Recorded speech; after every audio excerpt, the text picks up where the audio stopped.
Hello everyone, welcome to the ITLS Academy. Today's lecture is on the topic antibiotic sensitivity test. Okay, beginning with the introduction first. A test done to check the effectiveness of the drug against a bacterium and to select the best drug that act against the bacterium.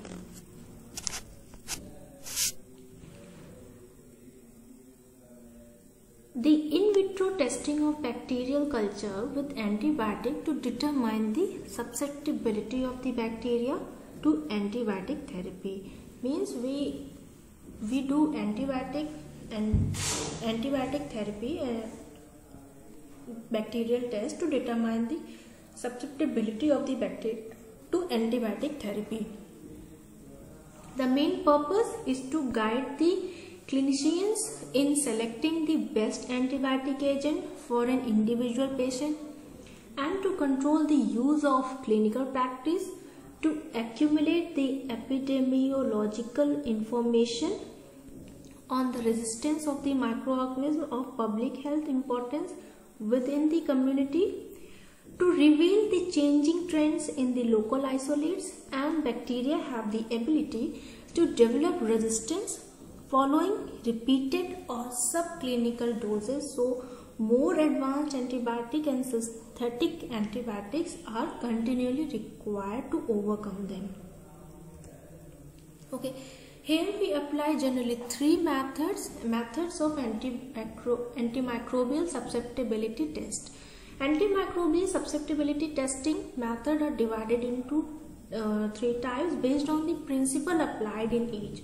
First is your diffusion method, second is your dilution method, and third one is your diffusion and dilution method. So diffusion method consists of your Stokes method and Kirby-Bauer method.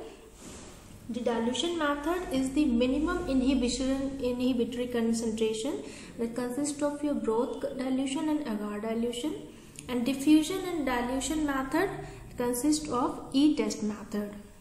So out of these methods, Kirby-Bauer method is most common one, that is more generally used in this method. Okay, the first one is your let me tell you about your disc diffusion method, the Kirby-Bauer method. Reagents for the disc diffusion test is Mueller-Hinton agar medium. Of the many media available, Mueller-Hinton agar is considered to be the best for the routine susceptibility testing of non-fastidious bacteria for the following reason. That is, it shows the acceptable batch-to-batch reproducibility for susceptibility testing. It is low in sulfonamide, trimethoprim and tetracycline inhibitor. It gives satisfactory growth of most non-fastidious pathogen. A large body of data and experience has been collected concerning the susceptibility test performed with this medium. Although Mueller-Hinton agar is reliable generally for susceptibility testing, results obtained with some batches may on occasion vary significantly. If a batch of medium does not support adequate growth of test organism, zones obtained in the disc diffusion test will usually be larger than the expected and may exceed the acceptable quality control limits. Okay, the procedure for performing the disc diffusion test is the inoculation. The first one is your inoculum preparation, the growth method. The growth method is performed as follows. At least 3 to 5 well isolated colonies of the same morphological types are selected from the agar plate culture. Then the top of each colony is touched with a loop and the growth is transferred into a tube containing 4 to 5 ml of suitable broth media, such as if you have taken your tryptic soya broth. The broth culture is then incubated at 35 degrees Celsius until it achieves or exceeds the turbidity of 0.5 McFarland standard, usually 2 to 6 hours. If you keep it, then you will be able to attain that type of turbidity in your media. Next is your direct colony suspension method. As a convenient alternative to the growth method, the inoculum can be prepared by making a direct broth or saline suspension of isolated colonies selected from a 18 to 24 hours agar plate, that is non-selective media, such as if you have taken your blood agar media. The suspension is adjusted to match the 0.5 McFarland turbidity standard using a saline and a vortex mixture. The lid may be lift a jar for 3 to 5 minutes, but not more than 15 minutes, to allow for any excess surface moisture to be absorbed before applying the drug impregnated disc. So basically, the Kirby-Pott test for antibiotic susceptibility is also called the disc diffusion method. It is a standard that has been used for years. Because of convenience and its efficiency and cost, the disc diffusion method is probably the most widely used method for determining the antimicrobial resistance in private veterinary clinics. For this test to measure antibiotic sensitivity, the bacteria are generally placed on a plate of solid growth media, and waffles of antibiotic such as your white disc shown are added on the plate. After allowing the bacteria to grow overnight, areas of clear media surrounding the disc indicates that antibiotic inhibits the bacterial growth, and the concentration of the antibiotic that diffuses into the media will be with increasing distance from the source will be seen. Therefore, the more sensitive is the bacteria are to be given antibiotic, the larger the clear bacterial free zone that forms around the disc containing that bacteria, containing that antibiotic.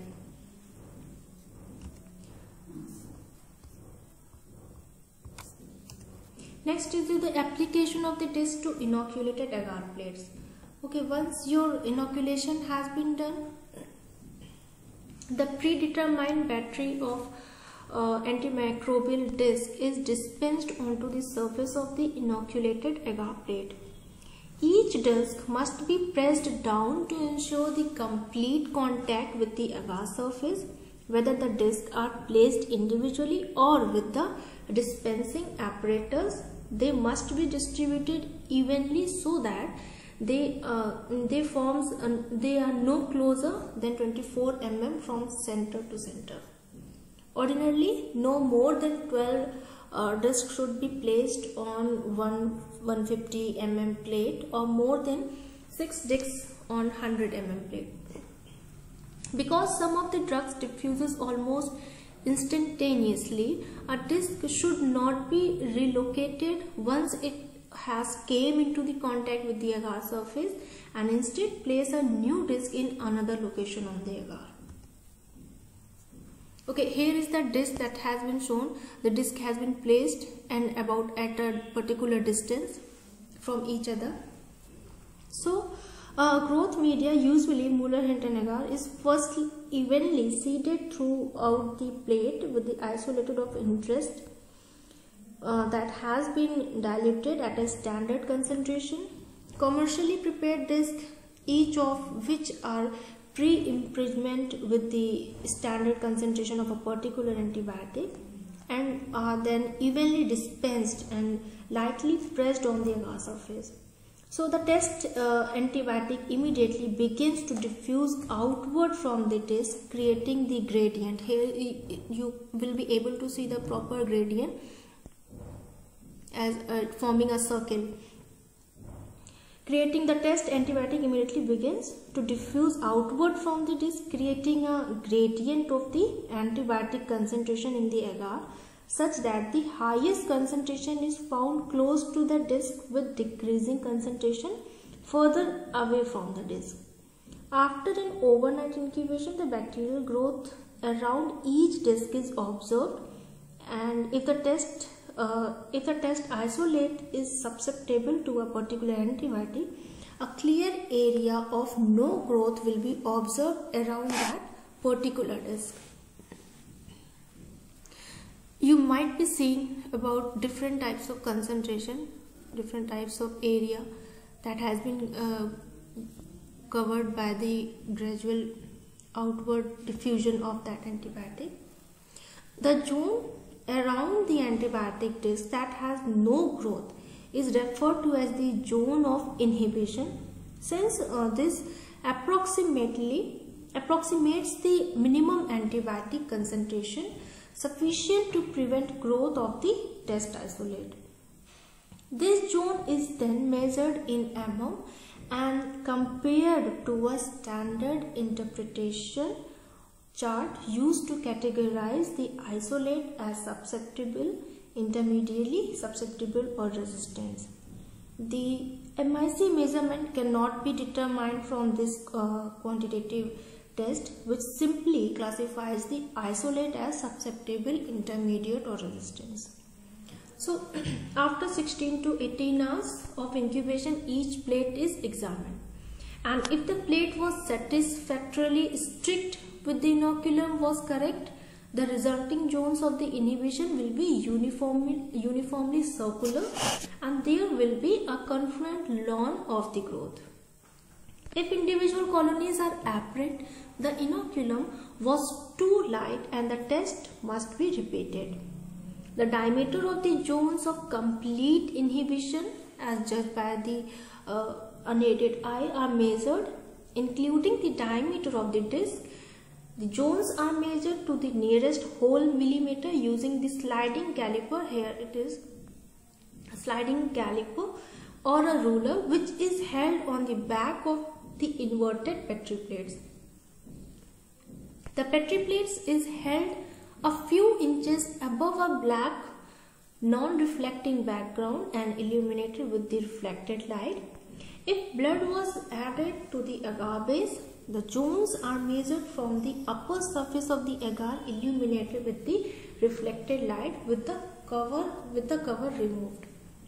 So the basics are easy. The bacterium is swabbed on the agar and the antibiotic disc are placed on top. The antibiotic diffuses from the disc into the agar in a decreasing amount. The further it is away from the disc, if the organism is killed or inhibited by the concentration of the antibiotic, so there will be no growth in the immediate area around the disc, and this is called as the zone of inhibition. The zone size are looked up on the standardized chart to give a result of sensitivity and resistance or intermediate, and many charts have a corresponding columns that also gives the minimal inhibitory concentration for that drug, and this minimal inhibitory concentration is currently the standard test run for the antibiotic sensitivity testing, because it produces more pertinent information on minimal doses. So this was about one of the method of Kerper-Bauer method that is most commonly used for any antimicrobial susceptibility test. Next method is your dilution method. The dilution susceptibility testing methods are used to determine the minimal concentration of antimicrobial to inhibit or kill the microorganism.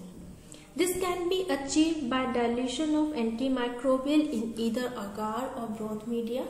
The antimicrobials are tested in log series serial dilution, 2 folds. Here comes your minimal inhibitory concentration.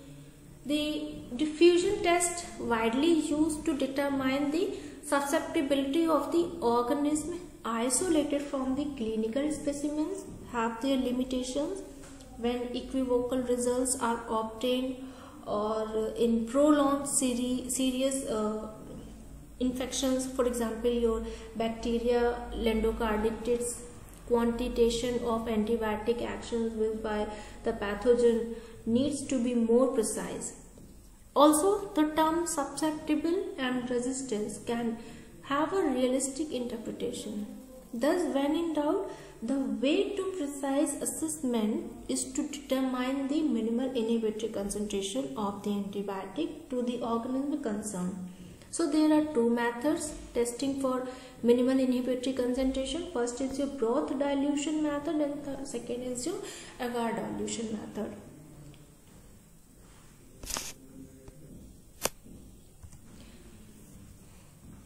So I'm taking the first one method is your broth dilution method.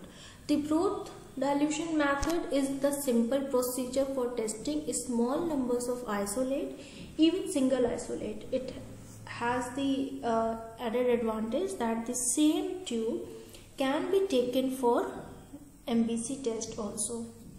Okay, the materials may be sterile graduated pipettes you required of 10 ml, 5 ml, 2 ml, 1 ml, capped tubes, small screw cap bottles, Pasteur's pipette, overnight broth culture of the test and control organism, required antibiotic in powder form from the manufacturer or standard laboratory, accompanied by the statement of its activity in mg or units per ml.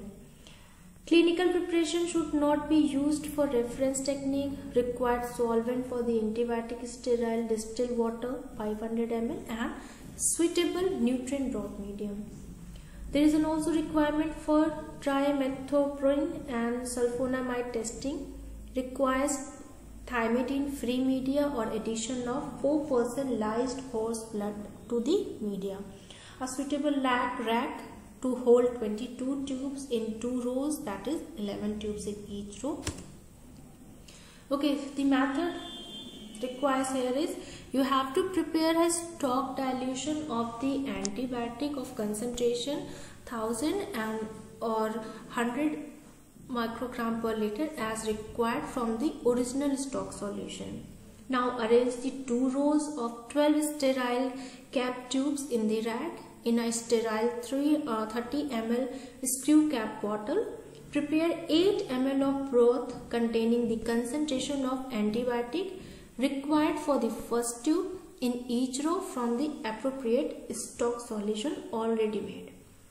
Now mix the content of the universal bottle using a pipette and transfer 2 ml of the first tube in each row. Using a fresh pipette, add 4 ml of broth to the remaining 4 ml in the universal bottle mix and transfer 2 ml to the second tube in each row. Continue preparing dilution in this way, but where as many as 10 or more are required, the series should be started again half the way down. Place 2 ml of antibiotic free broth at last tube in each row. Inoculate 1 row with 1 drop of an overnight broth culture of the test organism diluted approximately to 1 to 1 in 1000 in a suitable broth, and a second row with the control organism of known sensitivity similarly diluted. The result of the test is significantly affected by the size of inoculum, and the test mixture should contain 106 organisms per ml. If the broth culture used has grown poorly, it may be necessary to use these undiluted incubate tubes for 18 hours at 37 degrees Celsius. Now inoculate a tube containing 2 ml of broth with organism and keep at 4 degrees Celsius in a refrigerator overnight to be used as a standard for determination of complete inhibition. So here is the diagram showing minimal inhibitory